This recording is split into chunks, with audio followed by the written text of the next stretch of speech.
Welcome into the Official Jets podcast. Dangling a steak in front of a lion and you ain't got no cage in between you. He gonna get to that steak.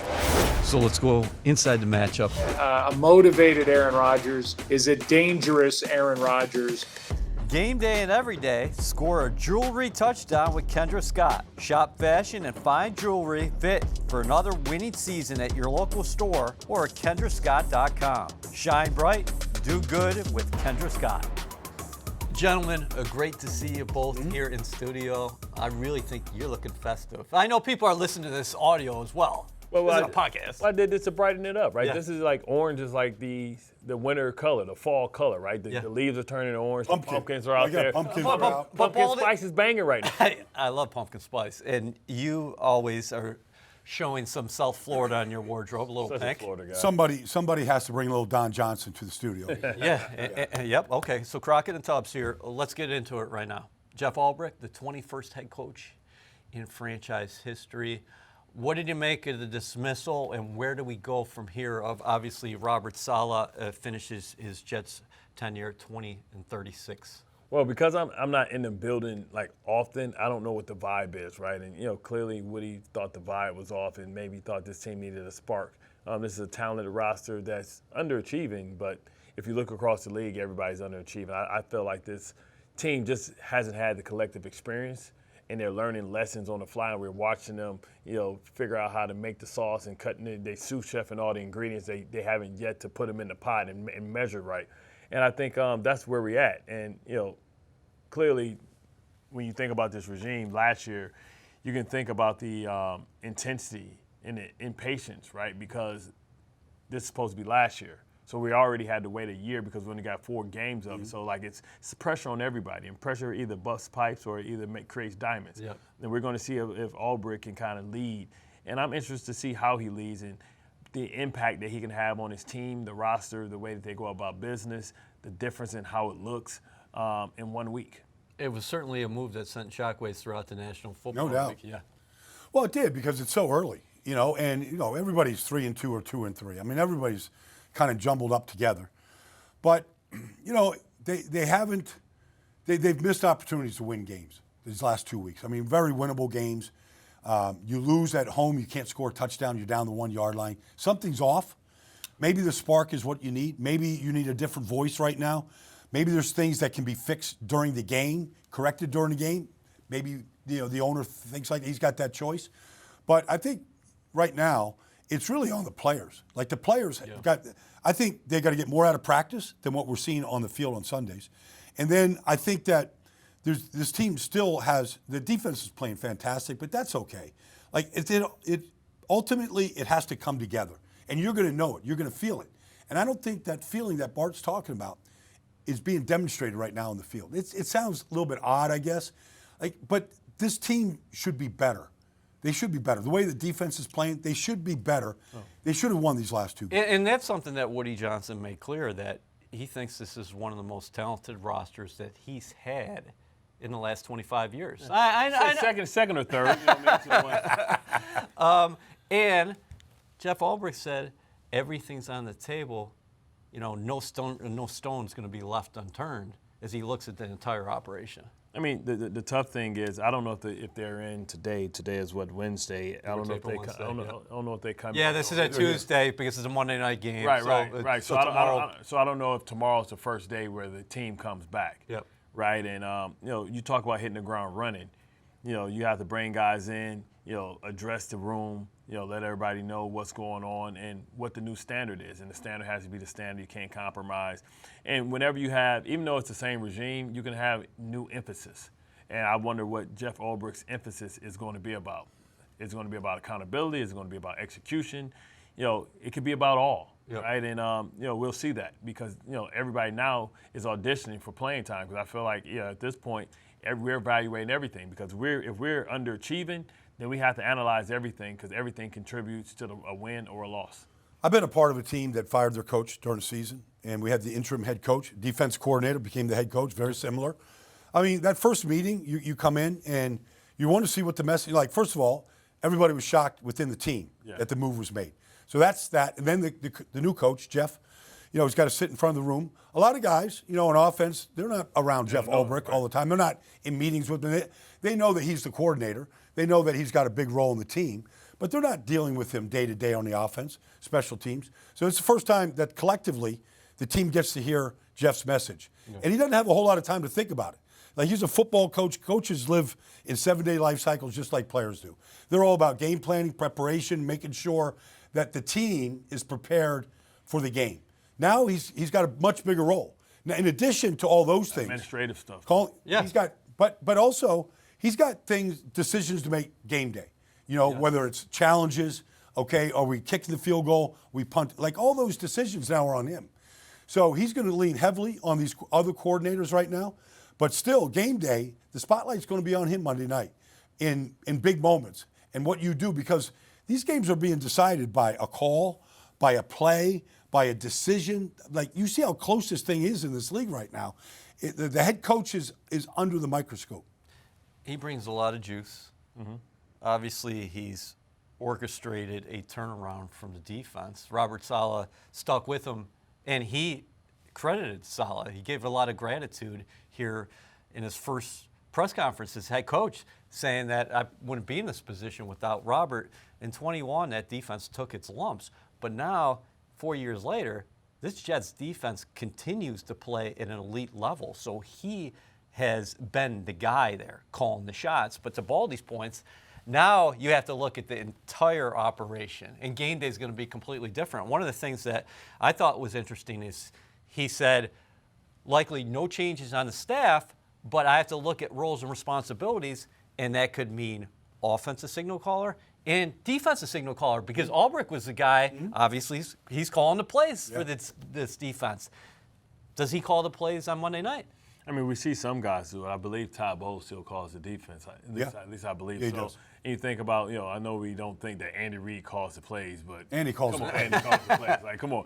So, but these are veterans within that role. You talk about, Sean McDermott calls the plays now. Right. But, he's got to make all those decisions. But you also talk about trying to call a play, but then to challenge, not to challenge. Mm-hmm.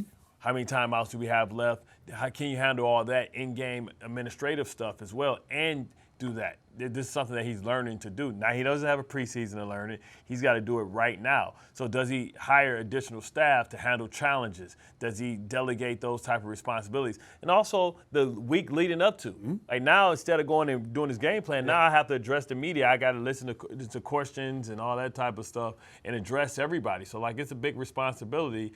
And no matter what, you're one staff member down. So do you hire a staff member? Because Robert Saleh had his roles as well, which allowed everybody else to have their roles. It's kind of like the next man up mentality. But then what you can't make sure that in this game, the difference between winning and losing is so minute that you can't make sure that something slips through the cracks, because simply we don't have enough people or manpower delegated to be able to make those decisions and go through everything that has to go through. If this defense would have continued its current trajectory this year, Ulbrich was going to get head coaching jobs out there, and he might have landed a job. But as Bart's talking about, when you look at Monday night in the big picture, do you think that he should step away calling plays, or you just don't have enough time on the defensive side of the ball? Because he coached the Senior Bowl in Mobile, Alabama, and he said, if I'm the coach, I would look at it from a CEO type angle. It's hard to give up that duty. I mean, the guys are used to listening to his voice, listening to his reasoning, listening to his rallying cries when they need to do that. Yep. And if you remove himself from that and somebody else does it, are you going to get the same effect that they have been getting? The defense has responded time and time again. You lose C.J. Mosley, Jamin Sherwood steps in, playing great. So Michael Carter goes down, Isaiah Oliver comes in. So Jermaine Johnson goes down, Will McDonald, becomes a starter, becomes an impactful player. Like, you're seeing what you want to see. You want to see the next man up, without any drop off, and we've kind of seen that. And so, he's had that effect, and that sort of, if you're looking for a head coach, whatever, that's one of the things I would sell myself on. Now, are you ready to give that up to be the CEO? And look at everything. That's a difficult decision sometimes. Because you can have the playbooks and all the plays, but it's about when to call them. Yep. Yeah. Why you call them. So you give that to somebody, and then what happens is somebody calls some things that you wouldn't call or you don't agree with, and it doesn't work out, then that's still your baby. You know what I mean? You have to be able to, somebody has to earn the right to kind of take that away from you. So I can see him still having to call it, but then maybe delegate some other people to handle the challenges and stuff like that. I remember talking to Jeff last year before the Eagles game. And if you remember in that game last year that they won. Unbelievable. Well, you had no Sauce, you had no DJ, no Carter. You're down your top 3 corners. Yep. So I remember talking to him, like, what are you going to do today, Jeff? And he starts laughing, like he goes, well, I don't think I can just, blitz the whole time. I got guys out there that never, from the practice squad, got to hold up against A.J. Brown and these guys. But he had a good plan. They took the ball away that day. They responded. And they took the ball away 4 times that day. And so they really responded in a situation that looked, very, very tough at the time. And so he's had that effect. He's had those moments, with this defense. To Bart's point, everybody has calls. Everybody has blitzes, the pressures. When you call it, when you take that gamble, when's the right time to make this? He's got a good feel for it. And I don't know if you want to disturb that right now. Right. By the bigger duties that he has. That's the one constant right now that you can lean on. You can hang your hat on the defense that's playing well. Excellent on third downs, right. Bart. And you don't want to disturb that and then to go fix that. So now that falls out of whack. So you just want to build with what you're good at. I can see, in my opinion, I would just keep going and I would delegate some of the other things like helping me with challenges and administrative stuff that goes on during the game. Do we punt? Do we kick? You know what I mean? Because, maybe he can't address the whole defense when they come off the field because he hasn't paid attention to what's going on with, the offensive side of the ball, what the down and distance is and all that type of stuff. What do you make of this, that the Jets are 2 plays away from being 4-1? If Zerline hits a field goal against the Broncos or your film breakdown that you put on the interwebs here recently, Garrett Wilson. It's never one play. It's never one play. It just isn't. Like, every good coach is going to tell you that, okay, Greg misses a kick against Denver, we win the game. But you could pick out 10 plays where that game was decided. Yeah. They had first and goal at the 1. They didn't score. Is that Greg Zerline's fault? You could look at the Tennessee game and Will Levis. Yeah, they're going in to make it 14-0. And he gives the ball back. Yep. So you can always do that. That's easy to do, but you can look at it the other way around too. In games that were tight, they could have lost those games just as easily sometimes. Offensively, we're saying the defense is where it's supposed to be. They're playing at an elite level. They just held Minnesota well under its averages. They gave up 16 points. They came up with 2 takeaways. Quincy Williams damn nearly scored on that. Yep. Fumble recovery. You had Eccles making a huge interception that gives you the ball in plus territory. It gives you an opportunity to win. Offensively, what's happened in the last 2 games? Because the Jets really had a complete effort against the New England Patriots, were unable to build on that against the Broncos, limited to 3 field goals. And then last week, plagued by a slow start in Minnesota. How does this change? I feel like right now they have to identify who they are and what's their philosophy, right? Because I feel like this is an offense with no identity, and they really have nothing to hang their hats on. Like, this is what we do well, right? They have to figure out what we do well and how do we build on that and then expand on that and grow that. They have to figure out who they are, right? And they have to start demanding a little bit more from each of their players to kind of pull in the same direction. Can't have miscues. At this point, how you talk about rookies, like, oh, man, middle of the season, you're not a rookie anymore. Yeah. Well, this offense is, 5 weeks in, right? You can't say, well, we just got together. It's time to start not having miscommunications, not have procedural problems, time to tighten the screws now. You know what I'm saying? Bat the hatches. Mm-hmm. It's time to bat the hatches. Yeah. Well, how does Ulbrich put his stamp on the offense? Because he's coming from the other side of the ball, and the staff is the same. How do you put your stamp on it now? Well, I think every head coach that comes from the defensive side of the ball wants to be a good running football team. After 5 weeks, they're 32nd in the league. Like, they're last. Nobody wants to be last in any category. But, when you have 2 backs of Breece Hall and Braylon Allen's ability, you have to look at this offensive line right now and say they got to play better. But why? Why aren't they playing well enough in the run game right now? There's too many negative runs. There's too many runs that aren't gaining yards. And that shouldn't happen. And so, it starts out there. It starts out there on the practice field, honestly. Yep. They've got to find 3 runs that they can hang their hat on against any defense and make them work. And they got to identify those. You got to identify. I'd go back and watch all the negative runs, all the plays that have gone blown up, because Aaron Rodgers has dropped back 108 times in the last 2 games. Like, he's not going to survive, and they're not going to win a lot of these games if they do that. They got to get balance back in the offense, and they've got 2 backs that they got to get going. And I think that could go fix a lot of the woes on offense right now. The Jets are 32nd running the football in the National Football League. I'm shocked by it because we spoke last year about the 13 different offensive line combinations. You've had the same 4 guys up there. Olu Fashanu started the last couple games, and maybe you get good news on the injury front with Morgan Moses. But you also had quarterback instability last year, and you were still running the ball. Why aren't they running the ball right now? I don't know if this is a change in philosophy. A lot of gap schemes. Zone schemes. Maybe they got to consider that they got a bunch of dogs that are gap scheme guys. I love Tippmann's athleticism, his ability to pull and get on the perimeter. I mean, you look at the most successful run games going on right now. Everything is about shifts, motions, and angles, and being able to block back and get the angles on people. I think we've removed ourselves a little bit from the time where you just used to move men against their will. I think now it's about influencing or negatively influencing the defenders and being able to get angles to move them out of the way and be able to create, seals where guys can, have options. So I would like. I think that philosophy is good, Bart, if you've already established that you can move the line of scrimmage and you can move bodies off the line of scrimmage. Yeah, I haven't seen them try to move bodies. That's what I'm saying. Everybody's going lateral, so I think I challenged them that because you brought in Simpson. That's what he did and accustomed to doing in Baltimore. Yep. Morgan Moses was there as well. Tyron Smith, that run game, him next to Zach Martin was a gap, power scheme. So I don't know why they couldn't do it. And I would love to see the skipper package. I only say skipper package because Dan Skipper's probably the most famous tackle eligible guy in the NFL dealing with the playoffs last year.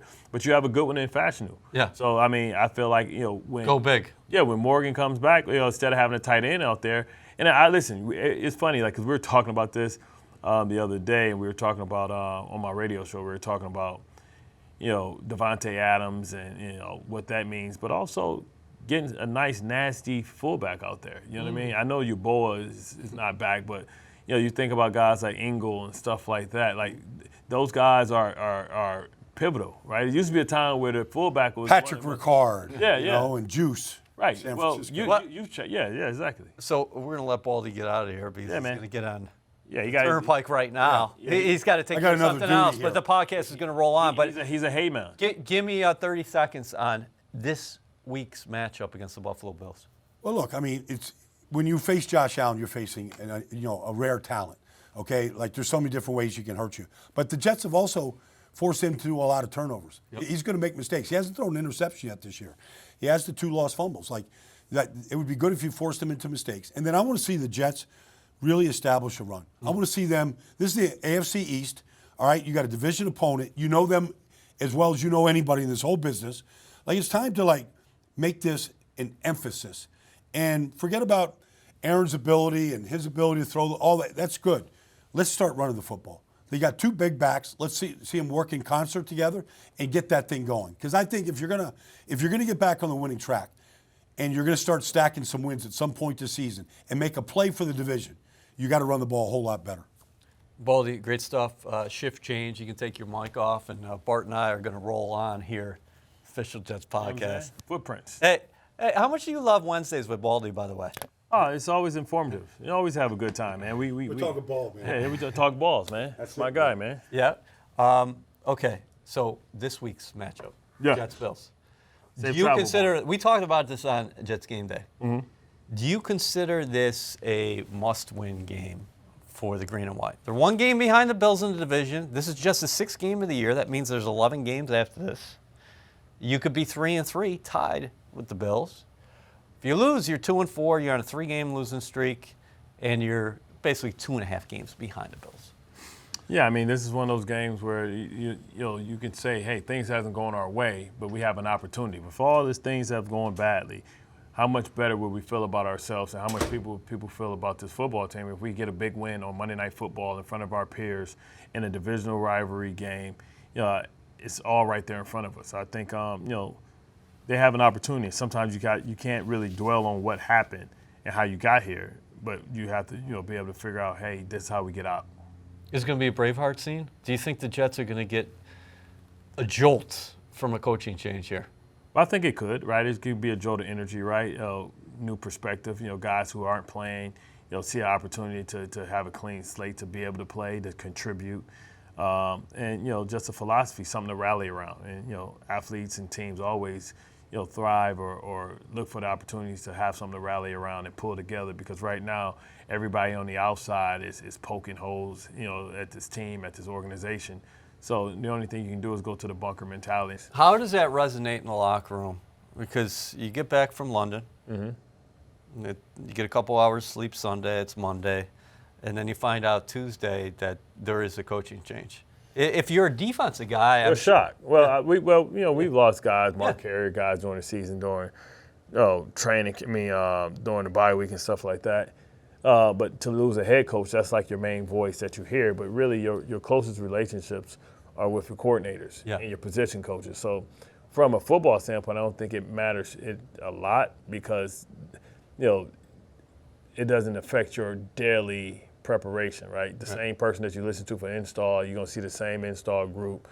Everything's going to be the same. The difference is the team meetings, right? You're not going to have that that relationship. Because when you go to practice, you're dealing with the coordinator.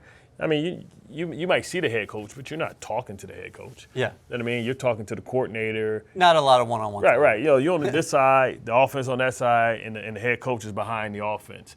So it's most of the one-on-one time. So I think they'll be fine from that standpoint. But I'm sure it's guys here that, were here because Robert Saleh was the head coach, and, those relationships matter. So you worry about, how he's feeling, his family. But at the end of the day, you understand you have a job to do and you have to move forward. So Baldy wants the Jets to get the run game going. Got to. You're there as well. What have you seen from Rodgers so far through 5 games? Obviously, the last couple games, a lot of dropbacks, as we talked about. Teams are blitzing the hell out of the Jets right now. He's taking a beating the last 2 weeks. Yeah, he is. That's why you want him to run the ball, so he doesn't expose himself. But what's going on is the play action. You can't have play action unless you're running the ball well. Can you pass the ball to set up the run? And also, let's talk about pre-snap motion. Where do you land with that as a guy who's defended it before?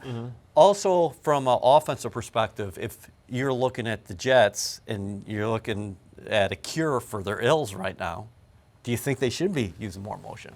I think so, because it's just eyewash, right? You end up where you're going to end up, but it creates a distorted picture for the defense. The defense has to kind of break down past all the shifts, motions, and really see what's going on. But it forces them not to focus on the formation, the play, the tendencies. I can't read all my keys if I'm looking at all these shifts and motions. Yeah.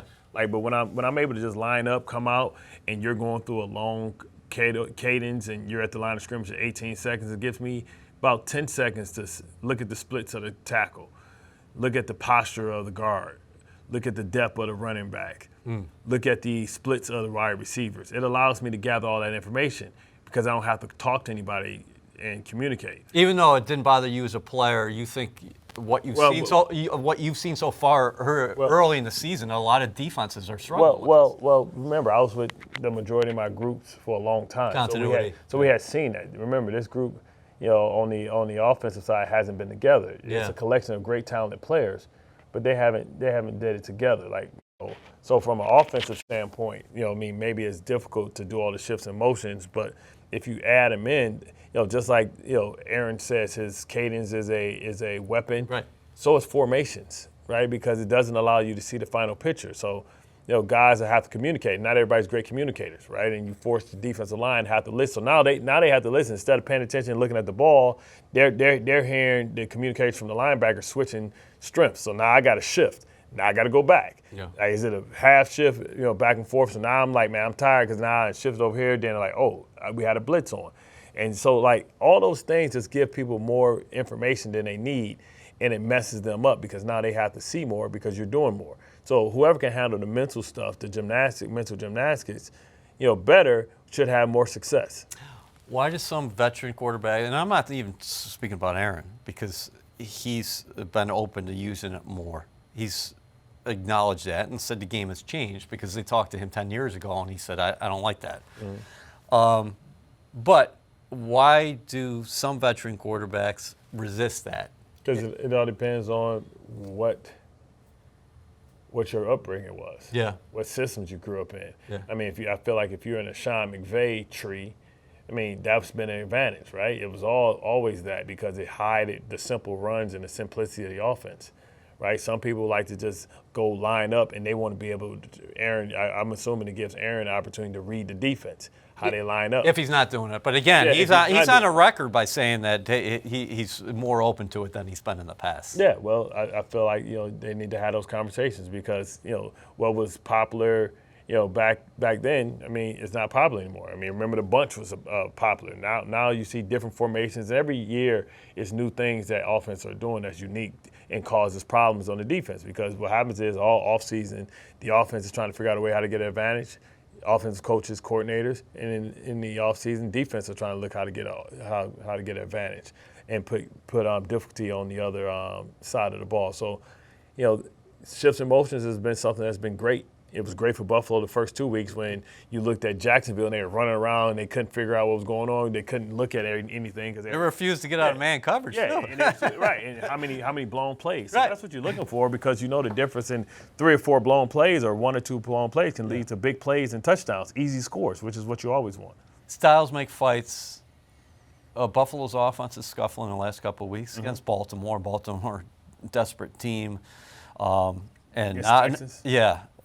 And then there was 2020 game, and interesting the way that game ended. But no Diggs, so you don't have this big prototypical number 1 receiver who's going to win a lot of his routes, and they're scuffling them. So, and also they It was do all it. good the first 3 Right. weeks for them, and then they went against better opponents. But historically here at MetLife, at JetLife, the Jets have always played Allen well. Yeah, always. Do you anticipate a similar tune here Monday night?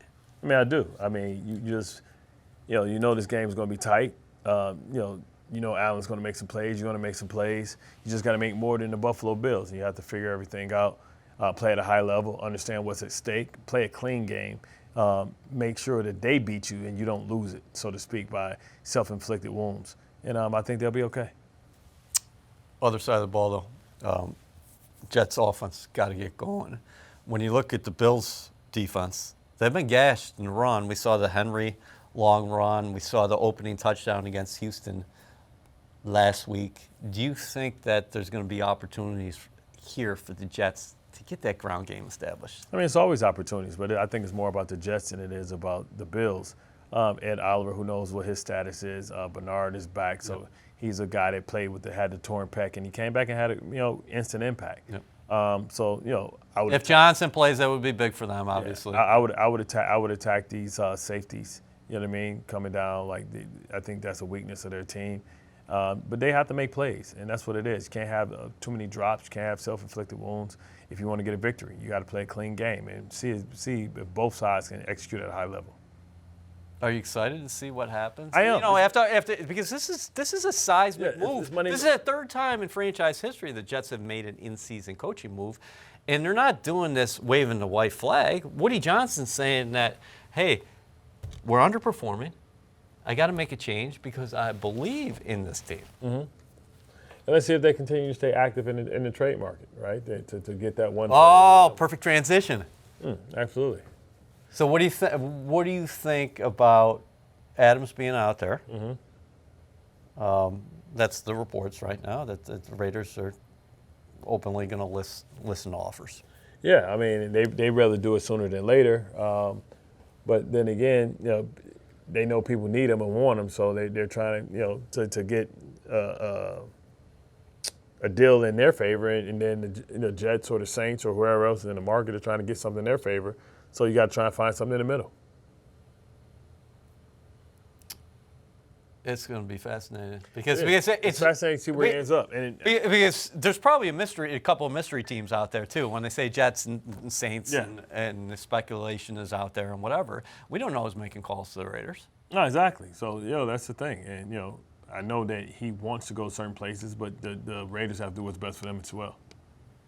And to see how much of that money they're willing to take on, because they're asking a lot. They don't want to take on any money, or allegedly they don't want to take on any money, and they want a high draft pick. Give me an X factor for Monday night. either on the Jets or the Bills?